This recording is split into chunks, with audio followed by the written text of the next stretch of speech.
ешки. Пипец, сен нәрсе қорқмадың әлі? Мен мұндай әбілерден башы қорқмайым.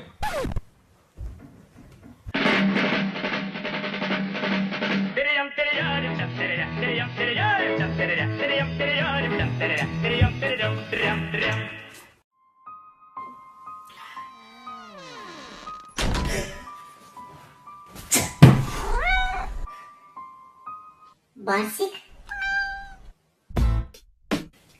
Ненде кино бол? Татарша ограбление. Ограбление. Главный рөлде кім әлі? Абдрахим. Ғабдрахим. А сен кім? Баскетбол турында кино қарайсың да? Селена! 3 секунд қалғанда СССР командасы американецтерден жеңешек. Бітті, сен